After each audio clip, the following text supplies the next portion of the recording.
माघ महिन्यातील शुक्ल पक्षाची सप्तमी म्हणजेच ह्या दिवशी आपण सर्वजण रथसप्तमी साजरी करत असतो.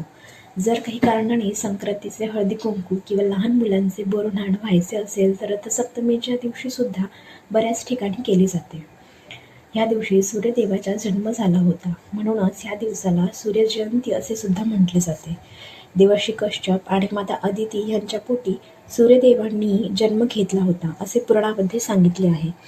त्यामुळे रथसप्तमीचा हा दिवस सूर्यदेवाच्या उपासनेसाठी अत्यंत महत्त्वाचा असा मानला जातो. आजच्या दिवशी सूर्यदेवाची त्यांच्या रथासोबत पूजा केली जाते. पौराणिक कथेनुसार सूर्यदेवांचा रथ हा 7 घोड्यांनी ओढलेला असतो.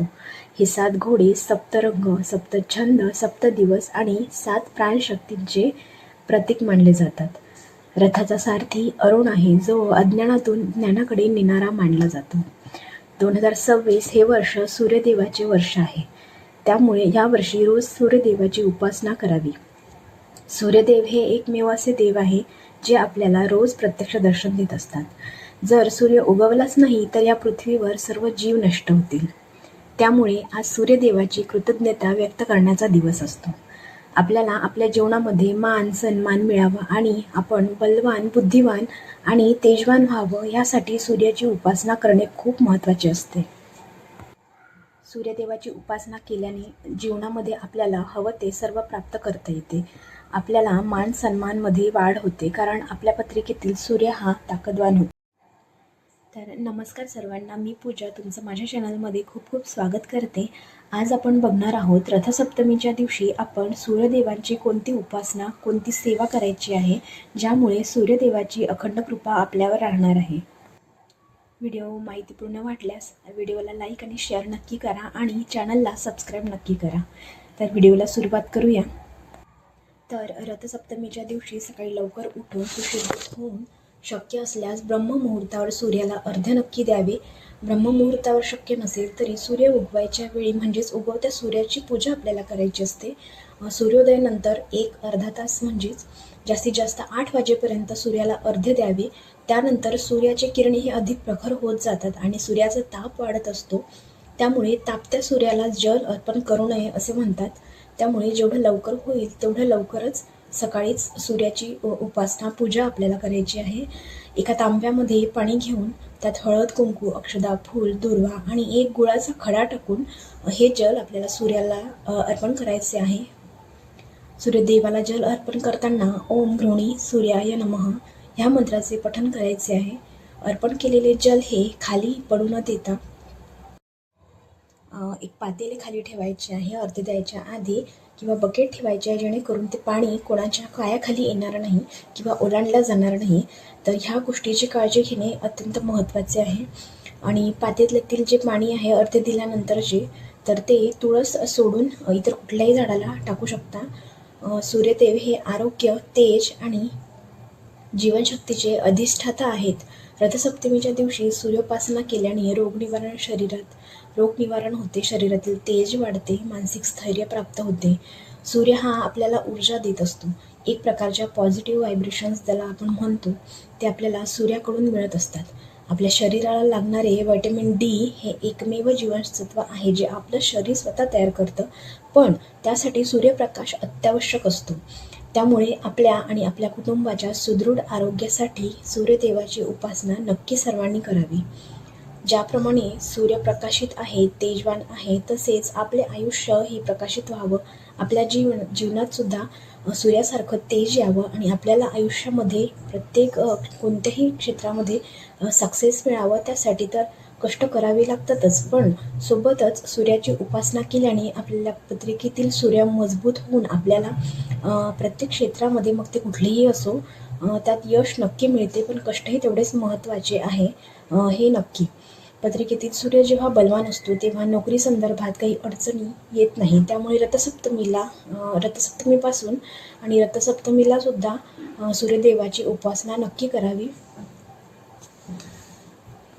तर रथसप्तमीच्या दिवशी पूजेची मांडणी ही सकाळीच करून घ्यायची आहे. जेव्हा आपण सूर्याला अर्घ्य देणार आहोत तर त्यावेळीच आपल्याला अर्घ्य दिल्यानंतर रथसप्तमीच्या पूजेची मांडणीसुद्धा करून घ्यायची आहे.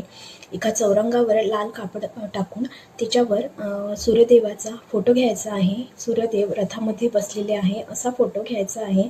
फोटो नसल्यास रथाचे चित्र काढून एका कागदावर सुद्धा ठेवता येते. तर फोटो घेऊन घ्यायचा आहे. त्यानंतर फोटो स्वच्छ पुसून घ्यायचा आहे आणि फोटोची पूजा करायची आहे. हळद कुंकू अक्षदा लावून आणि फूल वाहायचं आहे. त्यानंतर 7 प्रकारचे धान्याची पूजा करायची आहे. धान्य हे आपल्याला दान करायचं आहे. त्यामुळे धान्य वेगवेगळं ठेवलेलं उत्तम. एकत्र कुठे कुठे एकत्र सुद्धा करून एकाच सुगड्यामध्ये सुद्धा एकत्र करून धान्य ठेवू शकता, परंतु आपल्याला ते दान करायचं आहे त्यामुळे वेगवेगळंच ठेवावं आणि प्रत्येक धान्य वेगवेगळं ठेवून त्या प्रत्येक धान्याला फूल वाहून पूजा करायची आहे. त्यानंतर दूध साखरेचा नैवेद्य ठेवायचा आहे. त्यानंतर दूध उतू जाऊ द्यायचे आहे. तर दूध उतू जाऊ द्यायसाठी ते मांडणी जी आहे जिच्यावर आपण दूध उतू जाऊ देणार आहे तर ते आपल्याला पूजेच्या समोरच म्हणजेच किंवा पूजेच्या उत्तर दिशेला किंवा समोर ठेवायचं आहे.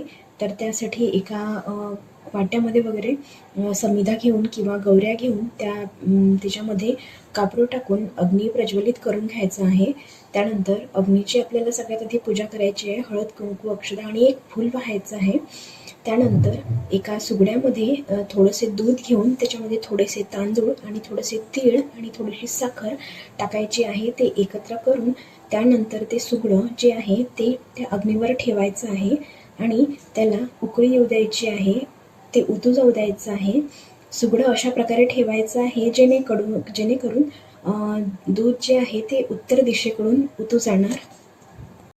या दिवसापासून सूर्यदेवाचे उत्तरेला उत्तरायण सुरू झालेले असतात. त्यामुळे दूध हे उत्तर दिशेलाच उतू जाऊ देणे शुभ आहे आणि आपल्या वास्तूमध्ये जेव्हा दूध उत्तर दिशेला उतू जाते तेव्हा आपलीही त्यासोबत उत्तरोत्तर प्रगती होत जाते असे म्हणतात.